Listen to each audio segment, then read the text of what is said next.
একদিকে শুরু হয়েছে সরকারিভাবে ভোটের গাড়ির যাত্রা, অন্যদিকে রাজনৈতিক নেতাদের নিরাপত্তা নিয়ে বাড়ছে প্রচণ্ড শঙ্কা। জুলাইয়ের সম্মুখ সারির যোদ্ধা বিপ্লবী শরীফ ওসমান হাদী হত্যার কোনো কুল কিনারা করতে পারছে না সরকার। মূল অভিযুক্ত কোথায় আছে তাই শনাক্ত করতে পারেনি আইনশৃঙ্খলা বাহিনী, যা নিয়ে ফুঁসছে ছাত্র জনতা। ওসমান হাদীর সহযোদ্ধাদের দাবি, বিষয়টি নিয়ে পুরোপুরি উদাসীন সরকার থেকে শুরু করে আইনশৃঙ্খলা বাহিনী। আর এসবের মধ্যেই 17 বছর পর আর মাত্র 2 দিন বাদে দেশে পা রাখতে যাচ্ছেন বিএনপির ভারপ্রাপ্ত চেয়ারম্যান তারেক রহমান, জানিয়ে সাজ সাজ রব বিএনপির নেতাকর্মীদের মাঝে। সব মিলিয়ে কোন দিকে দেশ, কোন দিকে রাজনীতি আর কোন দিকে ভোট। দর্শক স্বাগত আজকের এখন প্রকাশে। আপনাদের সাথে আছি আমি মাহমুদ রাকিব। আজ আমাদের আলোচনার বিষয় রাজনীতির বৈভব। আর এই আলোচনা করতে আমাদের সাথে আছেন সাবেক সংসদ সদস্য এবং রাজনৈতিক বিশ্লেষক গোলাম মাওলা রনি। আপনাকে স্বাগত। আমাদের সঙ্গে আরও আছেন লেখক ও রাজনৈতিক বিশ্লেষক আশরাফ কায়েসার। আপনাকেও স্বাগত। আমরা একটু আশরাফ আপনাকে দিয়ে শুরু করতে চাই। আমরা ওসমান হাদীর বিষয়টি বলছিলাম, এখনও কাউকে গ্রেফতার করতে পারেনি। মূল অভিযুক্তকে, তার সহযোগী বা তার পরিবারের বেশ কয়েকজনকে গ্রেফতার করেছে। আজকে স্বরাষ্ট্র উপদেষ্টা বলেছেন, যদি অবস্থান শনাক্ত করতে পারতাম তাহলে তো ধরেই নিয়ে আসতাম। এটি তার সরল স্বীকারোক্তি। এই স্বরাষ্ট্র উপদেষ্টাই কিন্তু কয়েক ঘন্টার মধ্যে 50 লক্ষ টাকা পুরস্কার ঘোষণা করেছেন।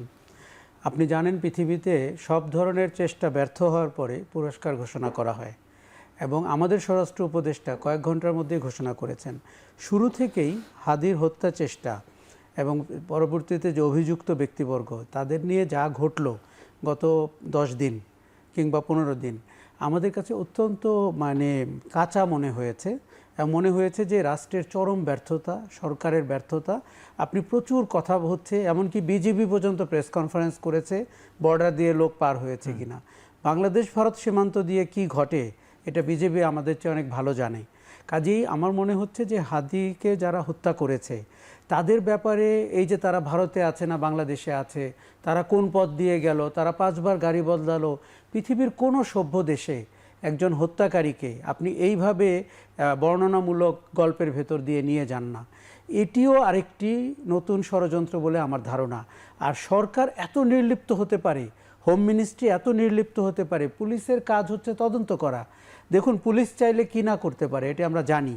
তার মানে এই হত্যাকাণ্ডের সাথে সরকারের যতটুকু সিরিয়াস হওয়া দরকার ছিল, তার অর্গানগুলো যেভাবে কাজ করা দরকার ছিল, আমরা কাজ করতে দেখি নাই। হোম অ্যাডভাইজারকে আমরা দেখেছি যে উনি বলছেন যে আমি পদত্যাগ করিনি, করলে তো এখানে আসতাম না। এত হালকা চালে কথা বলার মতো বাংলাদেশের অবস্থা না। আপনি ভোটের কথা বলছিলেন, বাংলাদেশে এখন জীবনহানির আশঙ্কা নিয়ে মানুষ প্রতিদিন অতিবাহিত করছে। আপনি সম্প্রতি যে ঘটনাগুলো ঘটেছে, বিশেষ করে হাদী মারা যাওয়ার পরে বাংলাদেশ রাষ্ট্রে যেই দুর্ঘটনাগুলো ঘটেছে, সন্ত্রাসী কর্মকাণ্ড ঘটেছে, আমরা সরকারের অস্তিত্ব নিয়ে প্রশ্ন করতে বাধ্য হচ্ছি, সরকারের নৈতিক অবস্থান নিয়ে প্রশ্ন করতে বাধ্য হচ্ছি। জি, তার সঙ্গে একটু যুক্ত করতে চাই রনি ভাই আপনার সাথে।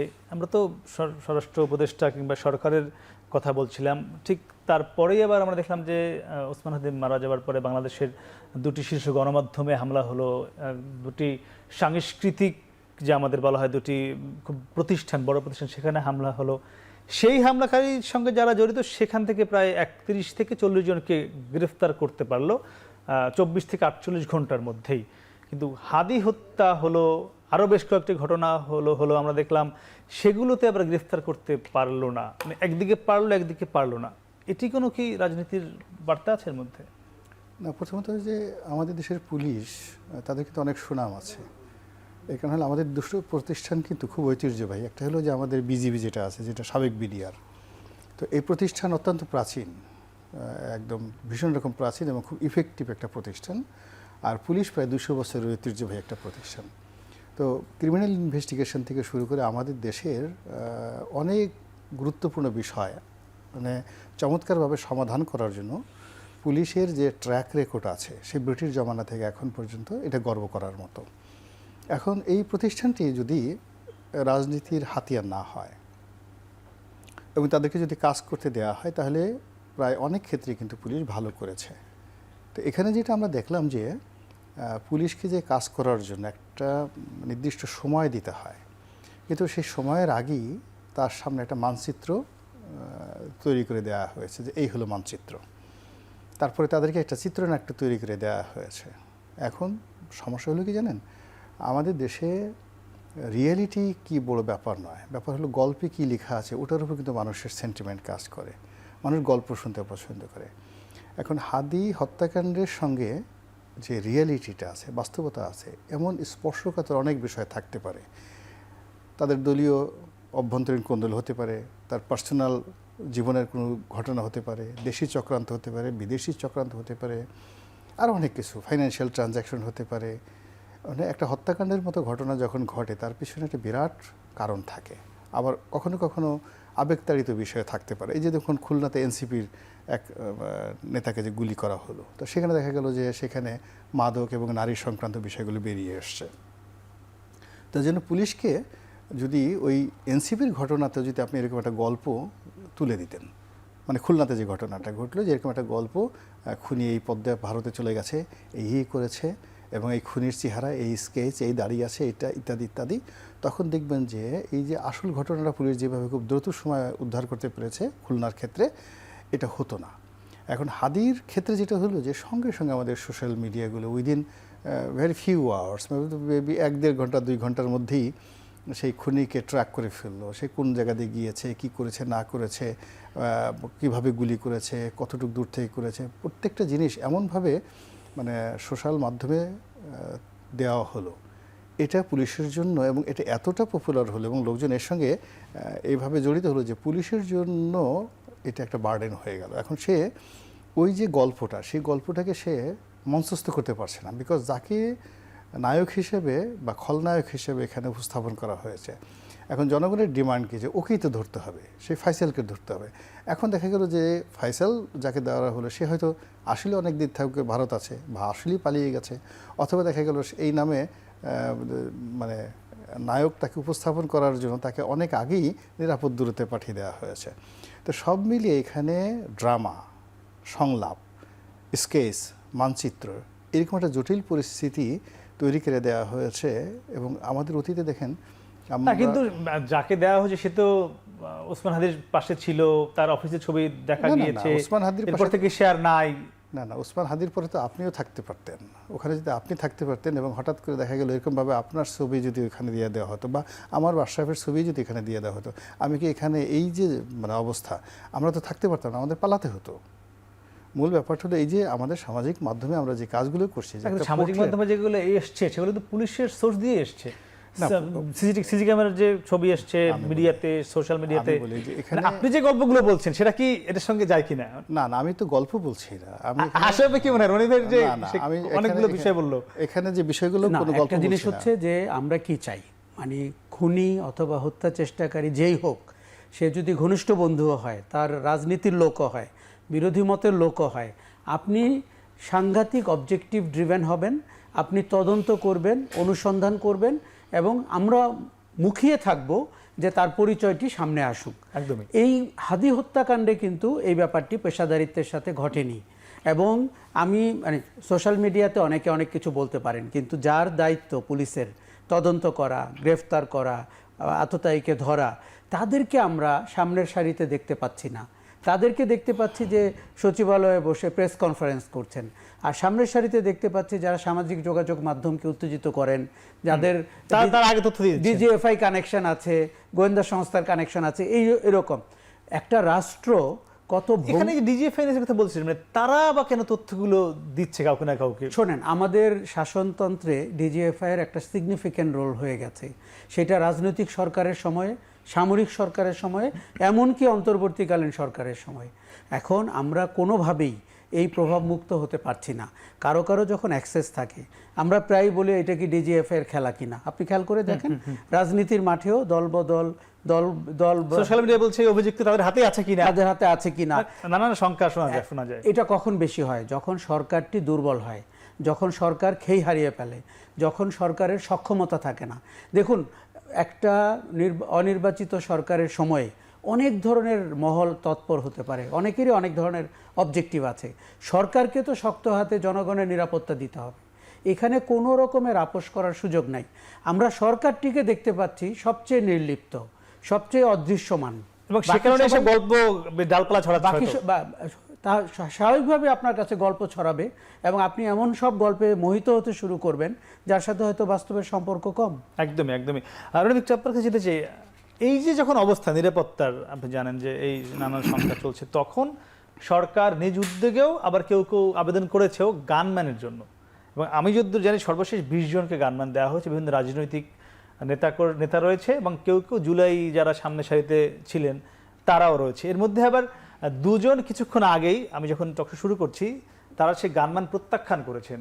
গণ অধিকার পরিষদের নুরুল হক নূর এবং ডাকসু ভিপি সাদিক কায়েম। একদিকে সরকার দিল, তার মানে কি তারা চেয়েছে কিনা আমি জানি না, আবেদন করেছে কিনা, করলে তো মনে প্রত্যাখ্যান করার কথা না। তাহলে এই যে প্রত্যাখ্যান করা বা দেয়া, এটা কি আগামী নির্বাচনকে শৃঙ্খলিত করবে কিনা, আমি সে উত্তর জানবো। রণমিত দর্শক, তাকে নিয়ে ছোট্ট একটি বিরতি, ফিরছি একটু পরেই, সঙ্গে থাকুন।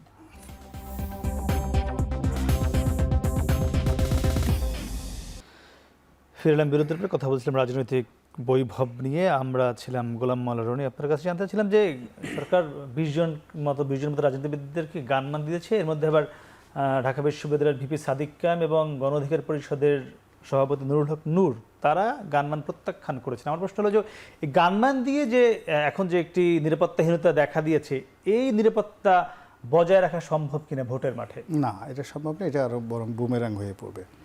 আমাদের দেশের নির্বাচনটা একটা গতানুগতিক ট্রেডিশনাল পদ্ধতি। এই পদ্ধতির বাইরে ম্যানুয়াল, মানে আমরা এখানে ডিজিটাল এখনও কোনো কিছু এখানে অ্যাকসেপ্টেড হয়নি। তো সেখানে মিছিল করতে হবে, মিটিং করতে হবে, সেখানে কিছু উত্তেজনা থাকবে, সব কিছু থাকবে, উন্মুক্ত মাঠে যেতে হবে, ভোটারদের সঙ্গে সব কিছু করতে হবে। এই ট্রেডিশনের বাইরে আমরা ভারত, পাকিস্তান, বাংলাদেশ এখন পর্যন্ত এর বাইরে আমরা যেতে পারিনি।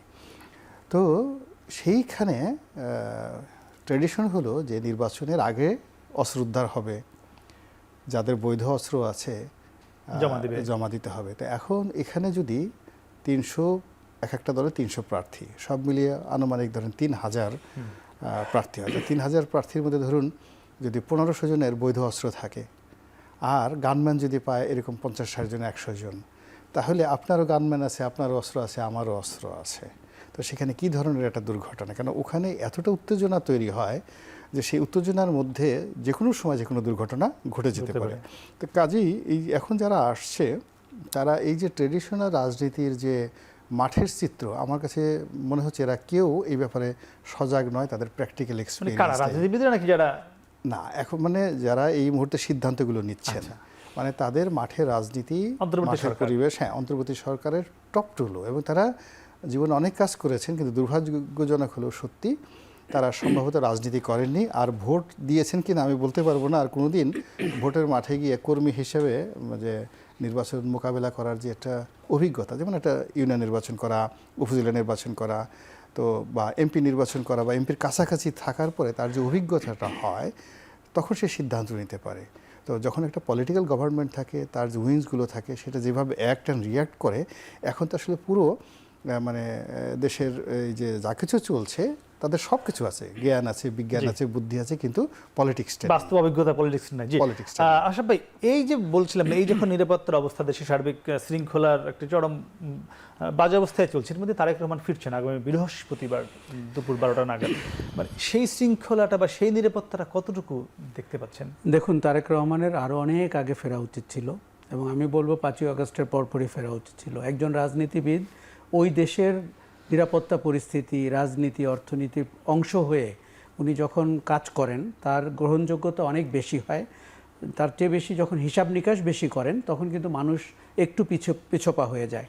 আমি বলবো একদম শেষ সময়ে উনি আসছেন, এবং দুর্ভাগ্যজনক হচ্ছে সবচাইতে অগ্নিগর্ভ বাংলাদেশ এখন, কেননা আমরা 5ই আগস্টের পরে এতটা অস্থিতিশীল, অস্থিরতা এবং এতটা আতঙ্কজনক পরিস্থিতি কিন্তু আমি মনে করি না গত 16 মাসে ছিল।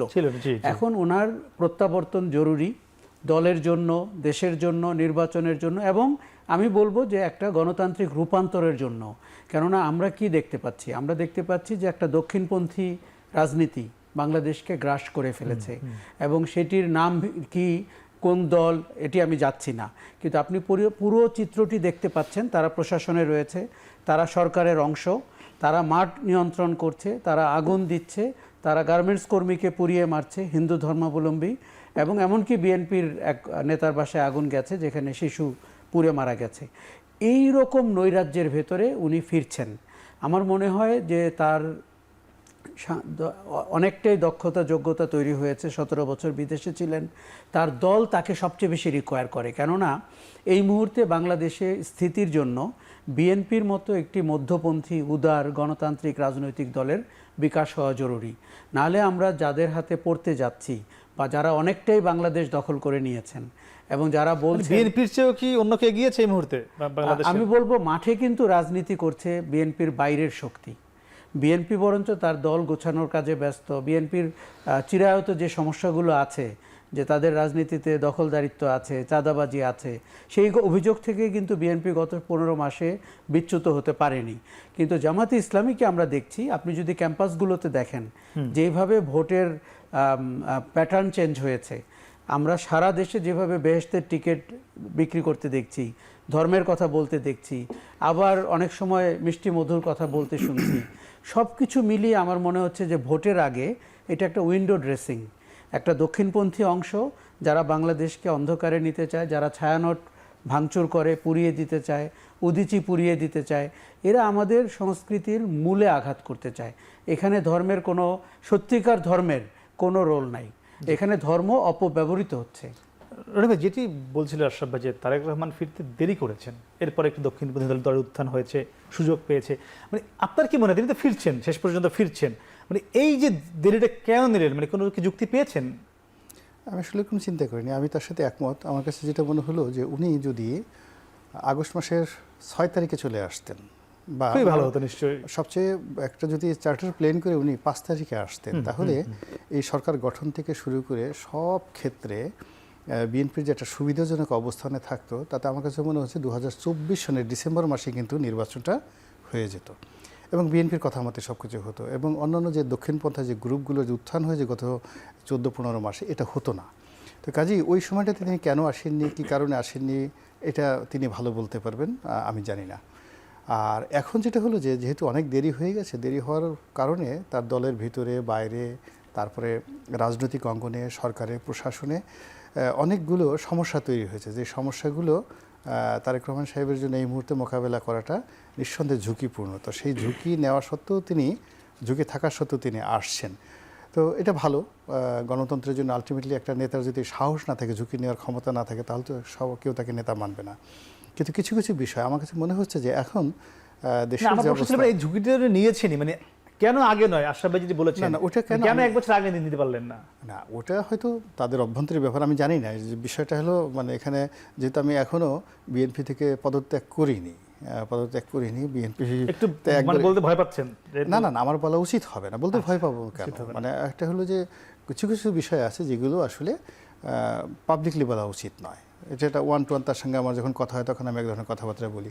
তো এনিওয়ে, মানে তার উনি যেটা বললেন আমি শুনলাম, সেটা এখনো কি মনোনয়ন পাওয়ার অপেক্ষায় আছেন বা সুযোগ আছে কিনা? ইলেকশন করবো না সেটা অনেক আগেই বলে ফেলেছি। ইলেকশন করবো না সেটা গত 1 বছর যাবতই বলছি প্রকাশ্যে। তা ওইখানে আর তার সঙ্গে মানে একটা দলের মানে নমিনেশন পাওয়া, এমপি হওয়া, এই জিনিসগুলো নিয়ে যারা কথাবার্তা বলে সামনে, আসলে আমি ওরকম সুযোগ আমার তো অনেক আগেই ছিল, 2009 সনেই ছিল।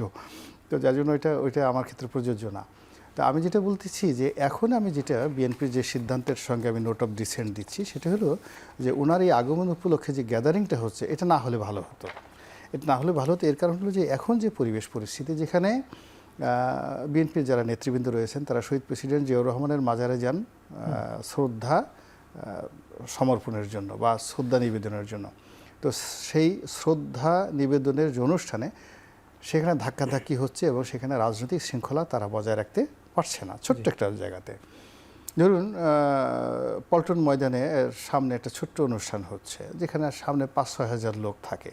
তো সেখানে মঞ্চে বসি নিয়ে সবসময় কিন্তু অপ্রীতিকর ঘটনা ঘটে। এটা আমলেগো ছিল। হ্যাঁ, তো সেখানে যদি তারা যে কথাগুলো বলছে, 1 কোটি লোকের সমাবেশ হয় 300 ফিট জায়গাতে, এবং ঢাকাতে লোকে লোকারণ্য হয়ে যায়।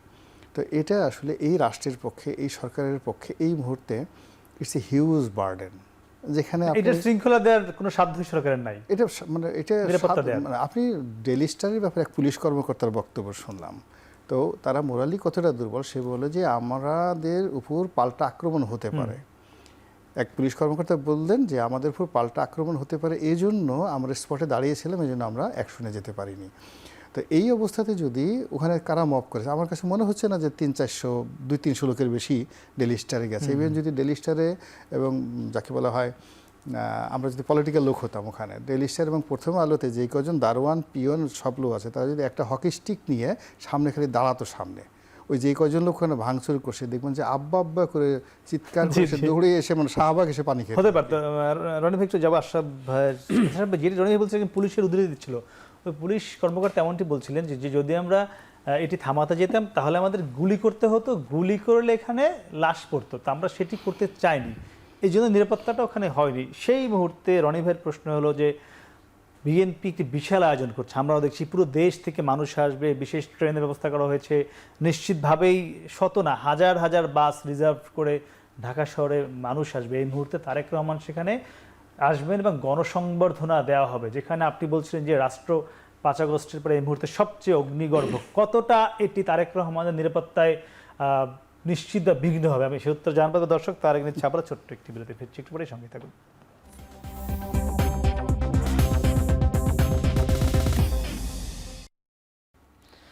ফিরলাম বিরতির পরে, কথা বলছিলাম সমসাময়িক রাজনীতি নিয়ে। আমরা ছিলাম আশরাফ কায়সার আপনার কাছে। আমরা বলছিলাম যে তারেক রহমানের ফেরা নিয়ে বিশাল আয়োজন চলছে এবং বলা হচ্ছে যে বাংলাদেশের ইতিহাসে সবচেয়ে বড় গণসংবর্ধনা কিংবা বড় তাকে রিসিপশন দেওয়া হবে বিমানবন্দরে। এবং এখানে বলা হয়েছে যে বিএনপির যিনি মহাসচিব তিনিই বলেছেন যে যেদিন তারেক রহমান ঢাকায় নামবে সেদিন ঢাকা কাঁপবে। এই যে ঢাকা কেঁপে উঠবে, এটা নিরাপত্তা দেওয়ার জন্য এই অন্তর্বর্তী সরকার কতটা প্রস্তুত? বা দেখুন, এই নিরাপত্তার দায়িত্ব বিএনপিকে নিতে হবে, কারণ সরকারকে আমরা সেই জায়গায় খুব একটা সক্ষমতা দেখছি না, সক্ষমও না সরকার। আবার বিএনপির জন্য এটি একটি ঘটনা হতে হবে যাতে ইতিহাসে রেকর্ড থাকে, 17 বছর পরে তারেক রহমান নির্বাসিত জীবন থেকে আসার পরে কয়েক লক্ষ, 50 লক্ষ, 10 লক্ষ, 5 লক্ষ, কিছু একটা সংখ্যা আপনাকে করতে হবে। এখন এই দায়িত্ব, যেমন 300 ফিটকে সিলেকশন করা কিন্তু আমার মতে শহরের অন্য অঞ্চল থেকে, মানিক মিয়া বলি, সরোয়ার্দী উদ্যান বলি, তার ভালো হয়েছে। আরও একটি ভালো হয়েছে, হিসাব করতেও সুবিধা হবে, কারণ আপনি চওড়া জানেন 300 ফিট আর আপনি লম্বায় কত কিলোমিটার হলো এটা আপনি অঙ্ক করে বের করতে পারবেন। আমাদের রাজনীতিতে এখন পর্যন্ত কিন্তু শারীরিক সক্ষমতা, প্রদর্শনবাদিতা, এগুলো খুব ইম্পর্টেন্ট রোল প্লে করে। যেমন আমরা যদি জিয়াউর রহমানের জানাজার কথা এতদিন বলতাম, সেটি আমরা দীর্ঘদিন জানতাম। যেহেতু জানাজার কথা বললেন, মানে ওসমান হাদির জানাজার পরে কি এই ঢাকা কাঁপানোর বিষয়টি আরো গুরুত্ব বেড়ে গেল না? আমি আপনাকে বলি, ওসমান হাদির জানাজায় যে পরিমাণ লোক সমাগম হয়েছে সেটি অবিশ্বাস্য। কেননা তার যে রাজনীতি, তার যে মতাদর্শ, তার বাইরেও আমি নিজে ওই জানাজায় প্রত্যক্ষদর্শী হতে চেয়েছি ইতিহাসের স্বার্থে। আমার মনে হয়েছে সারা দেশের থেকে, বিভিন্ন জেলা থেকে মানুষ এসেছে দেখতে যে ঘটনাটা কি ঘটে। এবং হাদির মতো এরকম একটা সারপ্রাইজিং ক্যারেক্টার একেবারেই মানে ধূমকেতুর মতো আমাদের সমাজ জীবনে ঢুকেছে। বিএনপি চাক বা না চাক, তার সামনে একটি চ্যালেঞ্জ হয়ে গেছে সেই জানাজার জনসংখ্যা। এখন 25 তারিখে তাকে 300 ফিটে এমন একটি সমাগম করতে হবে। তবে আমার ধারণা বিএনপির যেই সক্ষমতা, বিএনপির যে জনপ্রিয়তা, সমর্থন, তারেক রহমানের প্রতি মানুষের যে আকর্ষণ, উনি এতদিন পরে আসছেন, একটা বিশাল সমাবেশ বিএনপি এমনিতেই করতে পারে। সবকিছু বিবেচনা তারেক রহমান কি এই মুহূর্তে এসএসএফ সুবিধা দেওয়া উচিত? মানে আমি মনে করি তাকে রাষ্ট্রীয় সর্বোচ্চ নিরাপত্তা সুবিধা দেওয়া উচিত। দেখুন, আপনি একটু আগে ডেইলি স্টার, প্রথম আলো আগুন দেওয়া এবং পুলিশ অফিসারের কথা বলছিলেন, আমি পুলিশ অফিসারের সাথে একমত না। পৃথিবীর দেখুন, তারা সন্ত্রাসী, তারা আগুন দিয়েছে, তারা লুটেরা, তারা আপনার আমার কম্পিউটার নিয়ে দৌড় দিচ্ছে। পৃথিবীর যে কোনো দেশে লুটেরাদেরকে যেভাবে ডিল করা হয়, বাংলাদেশে ওই রাতে ওইভাবে ডিল করা উচিত ছিল। সে কোন ধর্মের লোক, সে কোন দলের লোক, সে টুপিদারিওয়ালা কি না, এগুলো দেখার বিষয় না। ল অ্যান্ড অর্ডার ওইভাবেই ডিল করতে হয়। আজকে যদি সেটা করতো, আপনি খেয়াল করেন, এই যে আপনি বলছিলেন যে প্রথম আলো ডেইলি স্টারে 30 জনের মতো আটক করা হয়েছে, এটি শক্ত হাতে আপনি দমন করেন, আগামী 10 বছর আপনি কোনো নাশকতা দেখতে পাবেন না। হাদির ক্ষেত্রে আমরা যে জায়গায় ব্যর্থ হয়েছি, ডেইলি স্টার প্রথম আলোতে কিন্তু আমরা ওই জায়গায় সফল হয়েছে এখন পর্যন্ত। এমনকি ময়মনসিংহের ঘটনায়ও কিন্তু 11 জনকে গ্রেফতার করা হয়েছে। কাজে আমি বলবো যে তাকে সর্বোচ্চ নিরাপত্তা দেওয়া উচিত, সুবিধা দেওয়া উচিত অবশ্যই। আপনি ভারতের কথা চিন্তা করেন, ভারতে আপনার ইন্দিরা গান্ধী পরিবার জেড ক্যাটাগরির এই এসএসএফ সুবিধা পাচ্ছে। তারা তো অনেক সময় রাজনৈতিকভাবে মারামারি করছে, মাটা করছে, জেলে যাচ্ছে, গ্রেপ্তার হচ্ছে, কিন্তু তার ওই রাষ্ট্রীয় যে তার যে নিরাপত্তা, সোনিয়া গান্ধী, প্রিয়াঙ্কা গান্ধী এবং তারা আছে। পাকিস্তানে একই অবস্থা, ভুট্টো পরিবার অর্থাৎ বিলাল ভুট্টো কিন্তু এই প্রোটেকশনটা পেয়ে থাকে। বাংলাদেশেও ছিল। হ্যাঁ, বাংলাদেশে সেখানে শেখ হাসিনার পরিবার বলছে। হ্যাঁ, তো যার জন্য এখানে এই মুহূর্তে তারেক রহমান সাহেবের যে গুরুত্ব বা তার যে ঝুঁকি, সব মিলিয়ে তাকে রাষ্ট্রের সর্বোচ্চ পুরস্কার মানে যাকে বলে নিরাপত্তা তার জন্য অপরিহার্য। এর কারণে এখানে যদি পান থেকে চুন খসে কিয়ামত হয়ে যাবে। তো এটির সঙ্গে প্রশ্ন যেটি বলছিলেন যে যেমন ওসমান হাদির জানাজা যেমন একটি বিএনপিতে প্রভাব ফেলবে, ঠিক ওসমান হাদির এই যে জানাজা বা ওসমান হাদির যে দর্শন, যেটি হয়তো বিএনপি, জামাত, এনসিপির সঙ্গে পুরোপুরি কারোর সঙ্গে মিলবে না, এটি বাংলাদেশের সামগ্রিক রাজনীতিতে একটি প্রভাব ফেলবে কিনা আগামীতে? মানে আমি এখানে একটা জিনিস বলি যে তারেক রহমান সাহেবের এই যে অনুষ্ঠানে লোক আনা বা ওসমান হাদির ক্ষেত্রে যে ঘটনাটা ঘটেছে সেটা বিএনপির জন্য নাও ঘটতে পারে। এই কারণে এখানে আমাদের দেশের মানুষ অ্যাক্ট করে, রিয়্যাক্ট করে হলো কিউরিসিটি থেকে। যেমন আমাদের দেশের সবচেয়ে বেশি মানুষ আসছে একত্র হয়েছে। ইভেন বঙ্গবন্ধুর 7ই মার্চের ভাষণের যে দিন, ওই চাইতো দ্বিগুণ লোক হয়েছিল যেই দিন আইয়ুব খান প্রথম বাংলাদেশে এসেছিল। আচ্ছা, আইয়ুব খানের আবার যে লোক আসছিল তার সাথে আবার বেশি লোক এসেছিল ফাতিমা জিন্নাহ যখন বাংলাদেশে এসেছিলেন পাকিস্তান জামানাতে। ওই রেকর্ড কিন্তু এখনও করতে পারে নাই। তো এটা কেন হয়েছে? বিকজ মানুষের কিউরিসিটি ছিল। একটা সময় ঢাকা শহরে ওই যখন প্রথম সৌদি এয়ারলাইন্সের প্লেন আসলো, তো আসার পরে এখন সমস্ত এই যে তাবলিকের হুজুর আছে লক্ষ লক্ষ মানুষ কিন্তু এয়ারপোর্টে চলে গিয়েছিল। কি জন্য? মনে করছে যে নবীর দেশের লোক আসছে, সেই পাইলটকে সংবর্ধনা জানানো। রাজনীতিতে প্রভাব পড়বে কিনা? কোনটা রাজনীতি? এই যে ওসমান হাদি না, ওসমান হাদির এই বিষয়টা হলে ওইটা আবেগের একটা জায়গা, আবেগের ওই জায়গাটা চলে গেছে। এখন যদি ইনকলাব মঞ্চ বা ওসমান হাদিকে সবকিছু করতে হয় তাহলে বিএনপির মতো সাংগঠনিক ক্ষমতা দেখাতে হবে। আবেগ দ্বিতীয়বার সংগঠন নাই, না, ব্যক্তি এটা হবে না। আপনার শাপলা চত্বর একবারই হয়েছে, গণজাগরণ মঞ্চ একবারই হয়েছে, হাদির এই ঘটনা একবারই হয়েছে, দ্বিতীয়বার হবে না। জি, আশা ব্যক্তি আপনার কাছে ফিরতে চাই গণভোট নিয়ে। জাতীয় নির্বাচন তো হবেই, সেটি এগোচ্ছে, কিন্তু এই অন্তর্বর্তী সরকার বা আপনারাও যারা জুলাই আন্দোলনে আমরা দেখেছি আপনারা গুরুত্ব রেখেছেন, সামনে ছিলেন, গণভোট একটি বড় চাওয়া, কিন্তু সেটি সরকার কতটা মানুষকে পৌঁছাতে পারলো? আগামী নির্বাচনে এই ধানের শীষ, দাড়িপাল্লা বা শাপলা কলির ভিড়ে মানুষ কি গণভোট কি মনে রাখবে? আমি সে তো জানবো। দর্শক তারা কিন্তু আবারও ছোট্ট একটি বিরতি, ফিরছি, একটু পরে সঙ্গে থাকুন।